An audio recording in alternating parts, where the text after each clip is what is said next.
রাবে আপা আজকে 50-60 জনের একটা অ্যারেঞ্জমেন্ট করতেছে মুরগির রোজ আর মুরগি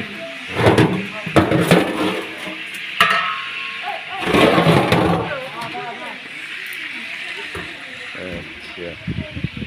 দেখি মশলা এর ভিতরে কি আছে বিরিয়ানির জন্য মাংস পানি এনে রাখি জমি দেওয়া হলো আচ্ছা